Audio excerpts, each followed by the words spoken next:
Assalamualaikum warahmatullahi wabarakatuh. Mari berbudaya, karena budaya merupakan cerminan jati diri bangsa. Pada malam hari ini saya mencoba membahas mengenai keris dengan tangguh Ngadiboyo. Kita tahu keris dengan tangguh Ngadiboyo itu salah satu daerah di Nganjuk yang terkenal dengan empu pembuat kerisnya, Empu Moyogati, yang kemudian diteruskan dengan keturunannya Empu Trisnogati. Kemungkinan Empu Moyogati dan Empu Trisnogati sejaman dengan keris Mageti, jadi pembuat keris Mageti, baik itu Mageti 1 maupun Mageti 2. Karena keris-keris Ngadiboyo dan keris-keris Mageti banyak dipakai oleh laskar-laskar Diponegoro.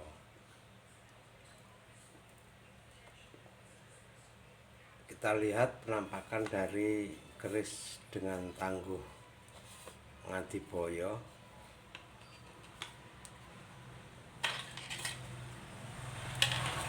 Seperti ini penampakannya.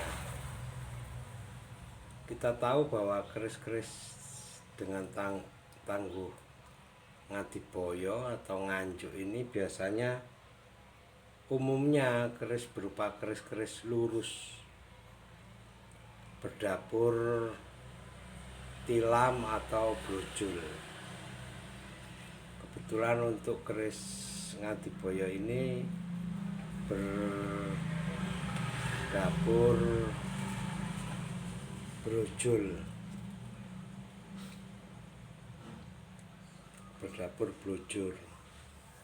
jadi untuk rata-rata kerisnya tidak terlalu panjang, jadi antara 15 sampai 35. Kalau kita taruh dari tangan ini hampir 20, 22 atau 23. Jadi secara panjang sudah masuk antara 15 sampai 35. Kemudian ada ciri lainnya, yaitu ini kalau kita tegak luruskan posisi gandek ini agak miring. Jadi gandek agak miring atau gandek amboto rubuh, jadi semacam batu bata yang agak condong atau roboh. Kemudian kita lihat juga bentuk gonjo. Ini bentuk gonjo. Jadi bentuk gonjo agak tinggi dari umumnya keris-keris daerah Jawa Timuran. Gonjonya agak tinggi. Kemudian ciri lainnya untuk keris tangguh Ngadiboyo itu ini. Bentuk sirah cicak ini. Sirah cicak ini tidak lancip dan juga tidak buweng. Maksudnya tidak terlalu lancip dan tidak terlalu bulat. Jadi dia ada di posisi tengah-tengah.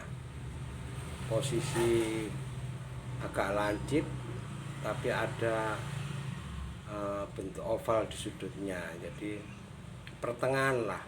Jadi antara posisinya tidak lancip dan tidak bulat, jadi tengah-tengah. Kemudian untuk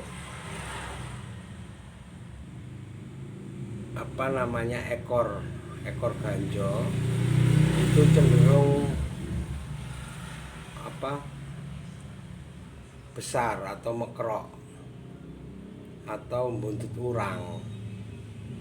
Jadi kalau kita lihat keris-keris dengan panjang yang seperti ini, kira-kira 23, 24, kemudian dengan gonjo yang sesuai, biasanya berbentuk lancip atau ujung mati. Tapi untuk keris-keris Ngadiboyo cenderung berbentuk buntut urang atau agak membesar atau mekrok, seperti itu. Ciri lainnya untuk besi Ngadiboyo itu adalah wasuan besinya agak mentah, jadi berwarna keabu-abuan, berwarna abu dengan pamor yang tidak ngebior, jadi pamornya kelem. Pamor kelem itu dimungkinkan bahan pamornya tidak terlalu banyak atau sedikit, lebih banyak kandungan baja.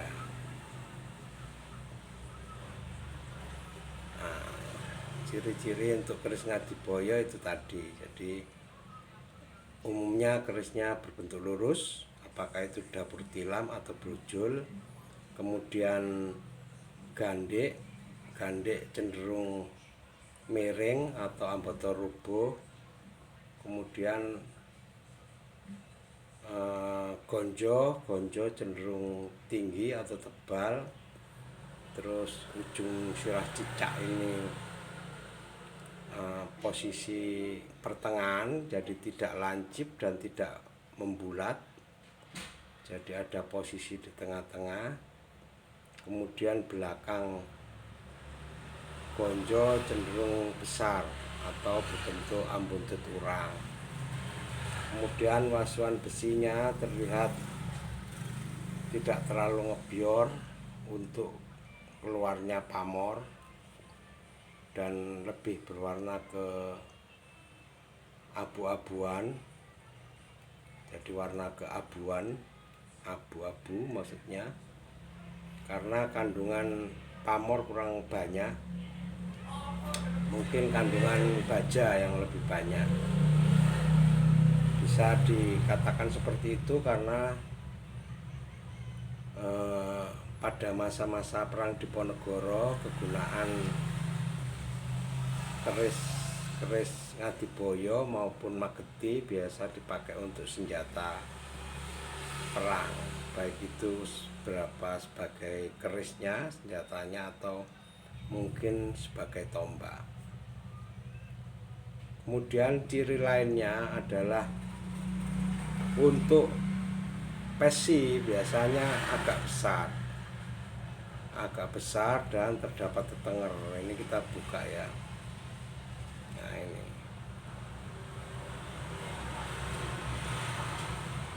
Nah ini kalau kita lihat ukuran pesinya itu cenderung agak besar. Sebenarnya agak besar dan panjang. Sekitar 6 atau 7. Tapi ini mungkin pesinya ada posisi putus, mungkin posisinya putus, jadi tinggal 5-an ini. Kemudian biasanya ada tetenger berupa garis lurus semacam pejetan kuku, berbentuk min atau kadang berbentuk plus atau tapak jala, dan ada kalanya dia berbentuk lungwi. Lungwi itu artinya pada bagian ujung itu terdapat cincin berbentuk long. Long itu artinya bulatan pada tanaman merambat gitu. Lungwi.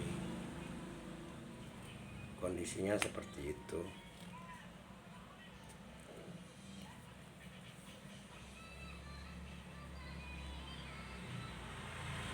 Ciri lainnya adalah karena bentuk pesinya yang besar, jadi kadang posisi bilah dengan daerah genduk ini semacam terdesak, jadi agak lebih menonjol di daerah sini. Nah, kalau kita lihat dari samping ini terlihat sangat besar sekali posisi tengah dari gonjo untuk masuknya pesi. Jadi dari ciri-ciri yang ada bisa dipastikan besar kemungkinan keris bertangguh Ngadiboyo, yaitu bertangguh Ngadiboyo, suatu daerah di Nganjuk dengan dapur brojol. Mungkin itu saja penjelasan saya, jadi saya mohon maaf jika ada kekurangan. Jadi silakan dikasih komentar atau masukan atau mungkin kritik, terserah. Ini kita dalam hal ini usaha untuk belajar, jadi kalau ada kurang lebihnya mohon maaf. Mari berbudaya, karena budaya merupakan cerminan jati diri bangsa. Wassalamualaikum warahmatullahi wabarakatuh.